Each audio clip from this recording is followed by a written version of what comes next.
Assalamualaikum warahmatullahi wabarakatuh. Perkenalkan, saya Wafid Nurul Azizah. Di sini saya akan menjelaskan tentang pengantar linguistik, definisi linguistik. Secara etimologi, linguistik berasal dari dua kata hybrid, lingua dan sufiks. Dis dalam bahasa Inggris adalah elemen pembentuk kata yang menunjuk orang yang melakukan atau membuat sesuatu kepatuhan kepada seorang doktrin. Contoh jurnalis, novelis, dan lain-lain. Yang kedua, secara etimologi.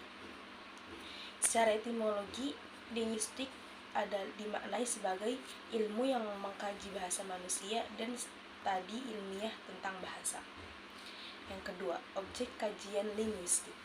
Ciri-ciri khusus bahasa: mempunyai bunyi konsonan dan vokal auditif.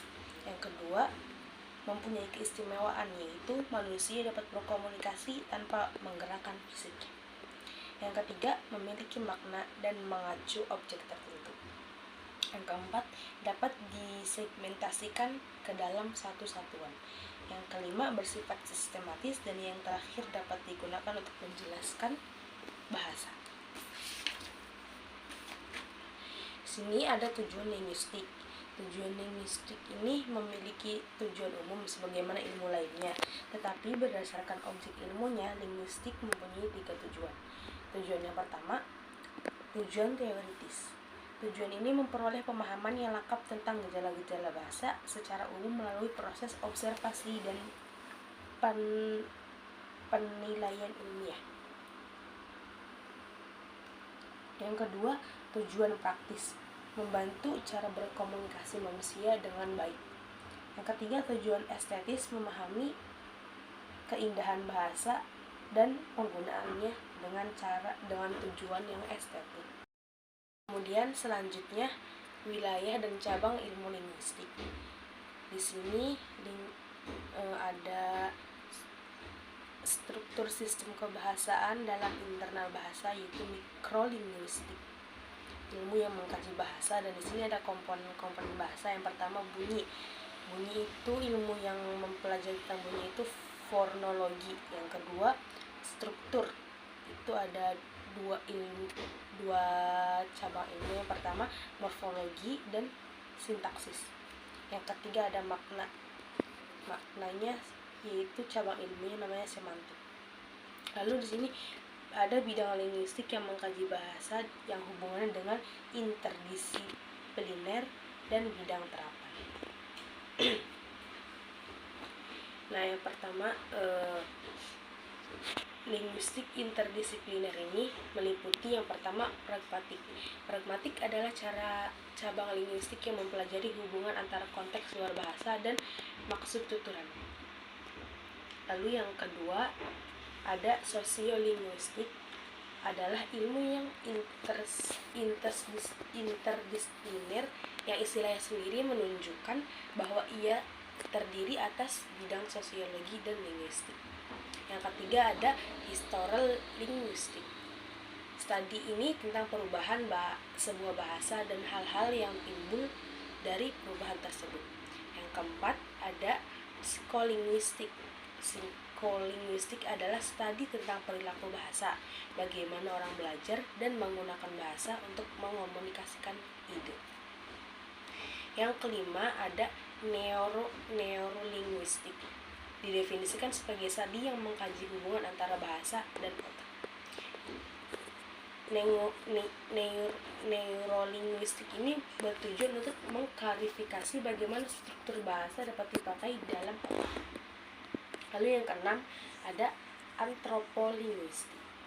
Antropolinguistik atau disebut juga etnolinguistik merupakan cabang linguistik yang menelaah hubungan antara bahasa dan budaya, terutama untuk mengamati bagaimana bahasa digunakan sehari-hari sebagai alat dalam tindakan bermasyarakat. Lalu yang ketujuh, ada linguistik komputasi.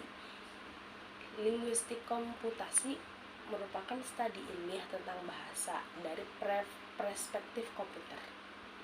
Yang kedelapan, ada stilistika. Stilistika adalah ilmu yang menjadi mediator antara disiplin ilmu linguistik dan kritik sastra. Yang kesembilan ada etnolinguistik, merupakan cabang ilmu linguistik yang mempelajari struktur bahasa berdasarkan cara pandang budaya yang dimiliki masyarakat. Lalu yang ke-10 ada teolinguistik, studi yang mengkaji bahasa, hubungan antara bahasa dan agama yang meliputi wilayah ibadah ritual, teks kitab suci, khotbah, dan doktrin-doktrin keimanan. Lalu yang kedua di sini ada linguistik terapan. Linguistik terapan itu cabang ilmu bahasa yang berkaitan dengan penerapan atau penggunaan bahasa. Di sini ada linguistik terapan. Linguistik terapan ini meliputi yang pertama linguistik educational atau disebut pengajaran bahasa. Pengajaran bahasa biasanya dibagi dalam dua kelompok besar, yaitu bahasa ibu dan pengajaran bahasa kedua atau bahasa asing. Yang kedua penerjemahan, mencakup metode dan teknik pengalihan amanat dari suatu bahasa ke bahasa yang lainnya. Lalu yang ketiga, perkamusan. Cabang linguistik yang berkaitan penyusunan kamus adalah leksikografi dan leksikologi. Lalu yang keempat ada linguistik forensik, salah satu cabang linguistik terapan yang sangat berkaitan dengan hukum. Yang kelima ada terapi bicara, mencakup metode dan teknik pengucapan bunyi-bunyi dengan tepat, misalnya untuk melatih orang yang gagap, latah, bicara cenderung cepat, atau suara terlalu kecil. Yang keenam linguistik medis, membantu bidang patologi dalam hal penyembuhan cacat bahasa. Lalu yang ketujuh ada grafologi. Yang dimaksud di sini tidak sama dengan yang berlaku di bidang psikologi yang mempelajari bentuk dan jenis tulisan tangan untuk mendapatkan gambaran atau prediksi kepribadian seseorang. Yang kedelapan ada mekanolinguistik, mencakup penggunaan linguistik dalam bidang komputer dan usaha untuk membuat mesin penerjemah, usaha pemanfaatan komputer dalam penyelidikan bahasa, misalnya dalam penyusunan koordinasi teks dalam perhitungan frekuensi kata-kata. Mungkin cukup sekian dari saya, kurang lebihnya mohon dimaafkan. Wassalamualaikum warahmatullahi wabarakatuh.